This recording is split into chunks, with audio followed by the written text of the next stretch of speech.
Hello everybody, welcome to a horizontal vlog. I've tried to make it so that my camera can point straight down for a change because I wanted to do that for other videos, but mainly because all the stuff I wanted to talk about is on the table. So I was gonna say, if you watched my stream yesterday for Minecraft, that there was something else I was doing during the week that I was going to tell you about today. I might as well tell you about that right now. So I learned to make vinegar, and the reason for that was because the sink in the bathroom was clogged initially.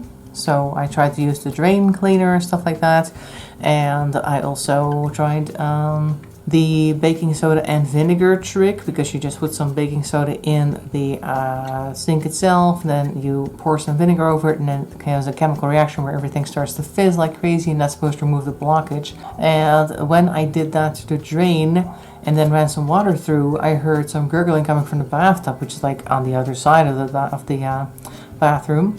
So I was like, what's this all about? Why is now suddenly the bathtub gurgling? So I tried the same thing with them, and I noticed that the water didn't really go through anymore in the bathtub. It just kind of got stuck, like maybe unclogging the sink moved the clog over to the pipe of the bathtub, because before then the water didn't go down really fast, but it went down.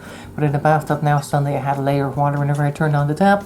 So I spent some time trying to do the baking soda and vinegar trick with that, and then I ran out of vinegar, so I went to the store to get some more. But when I was doing that, I thought, hey, isn't there a way that I could make my own, if that's at all possible? And it turns out that the recipe is actually very simple.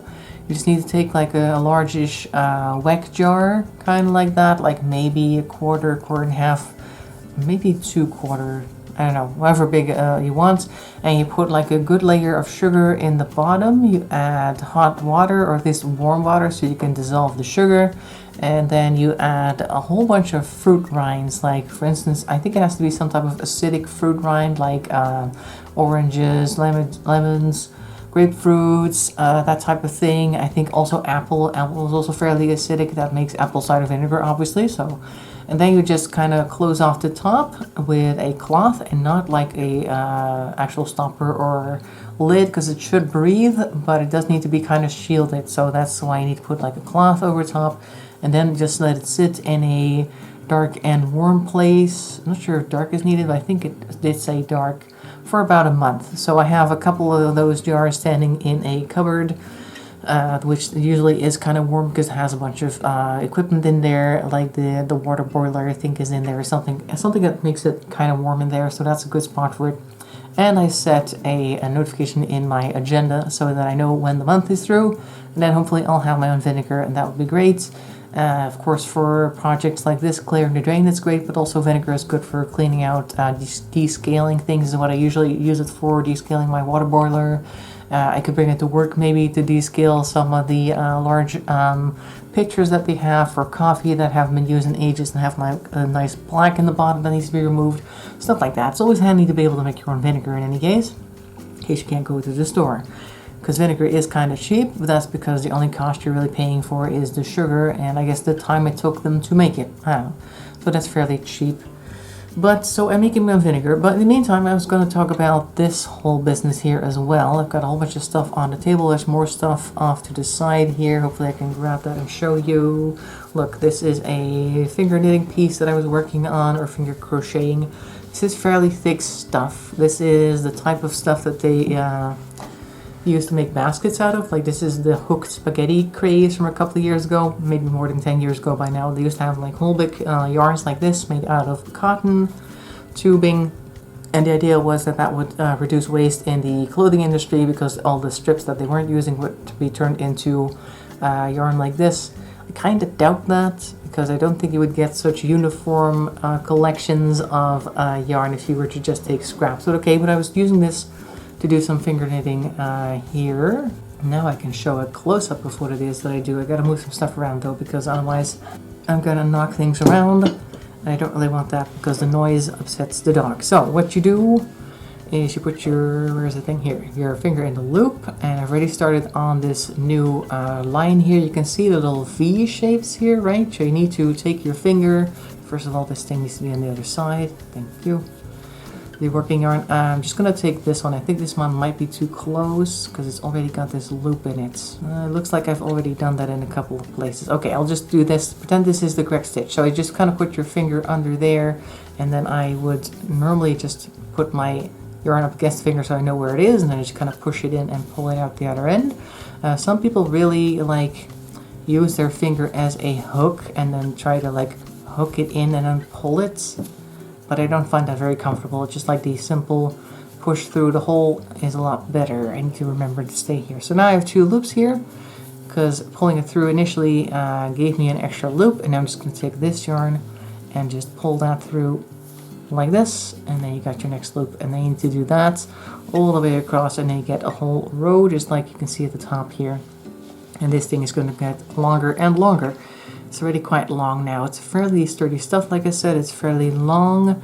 I'm not sure what I'm going to do with this. It looks kind of like a table runner's size, but it's so thick I'm not sure if I could use it for that. I think I'll just make like a mat for the dog, or maybe a pillow for myself. If I like make this long enough, I can fold it up and then have a couple of layers that's kind of sturdy but still kind of soft, because I noticed that my pillows, they're never really the right shape for me. I need to have something that's flat but like higher up than the mattress, because I don't want to put my head on the mattress because then I have like my head at an angle, which is really annoying.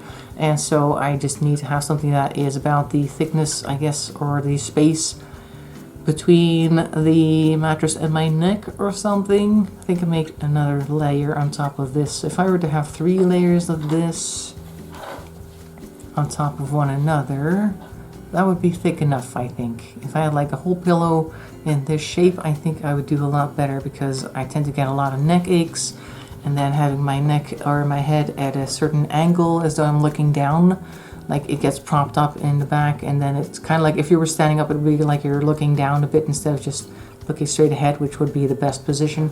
So my pillows that I buy in the store are not really going to help me, so I just need to make something myself, and that's what this is going to be. That's one project I've got going. My other knitting thing, I've restarted this one over here that I showed the other day, and this is all one type of stitch over here. This is all purl stitches, not that you can see much of a difference here. I've seen that you can make all sorts of different looking stitches by like combining purl and knit stitches in certain ways, but I just want to make one project with one stitch, and then later I'll do some varying with it. In any case, it's just kind of like teaching myself to do it over and over again properly, because that is something I still need to practice, though I'm getting the hang of it for sure. A lot better than it used to be in any case. So that's one thing I'm doing. That's project number 2.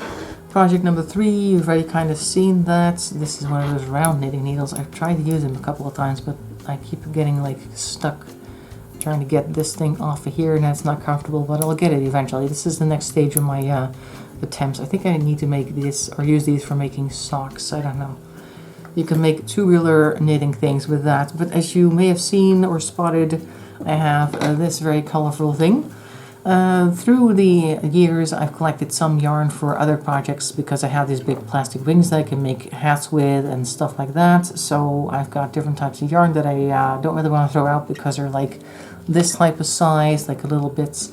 They're still good, but they're not big enough to actually make a full project with. And so I saw on YouTube a video of somebody who had a whole collection of that, and they were like, oh, you can just make a whole project out of those, and you could make a blanket out of scraps. And so that is what I'm doing here, because I have a lot of different colored yarn, kind of like these, which I got from the secondhand store. These guys, these little worsted weight yarn things, if that's what you call them.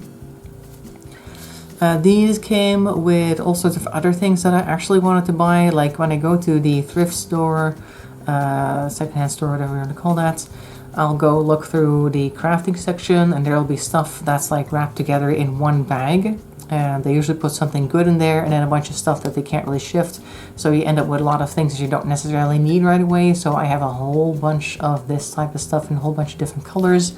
Got a whole selection over here. Oop, just bumped into the camera, sorry. So I have a whole bunch of them here, and even more on my table where I've sorted them according to color.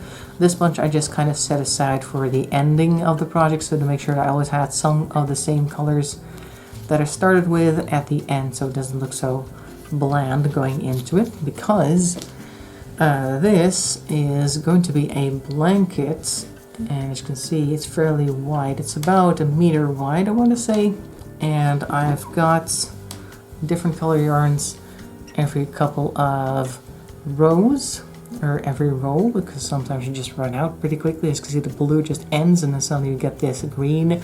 And this one over here is the base color, so it's going to be a dark blanket because we're always going to include this really dark gray yarn, and then on top of that we're going to put a couple of different colors, 2 different colors. So I'm working with 3 strands right now. I've got this pink going on, and I've got this green currently going on. It's not this one, but this one, oops, is connected. So we got those 2 colors. As you can see, that creates a strand that looks like this with the 3 different colors in it, and that's what I've been doing for this row right here.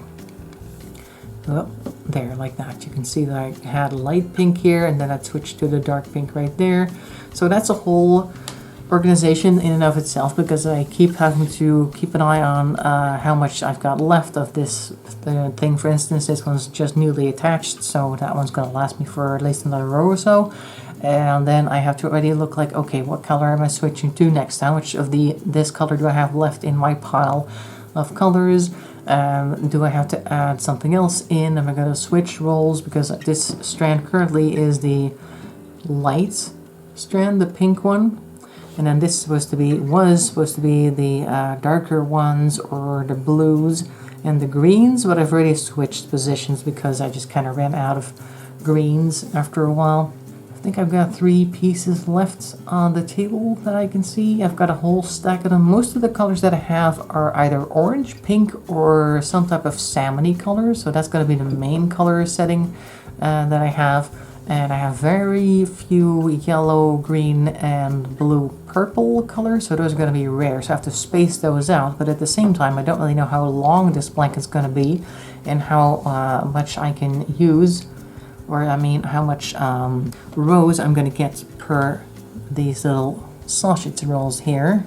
I think it's about 1.5 rows or something per one of these, because you just kind of keep going. Maybe you can see that actually. This is the green one over here. We're going to start with the green one over here. Starts around here, or rather ends around here, and it goes to, I think it starts right over here. So it's about, yeah, 1.5 rows.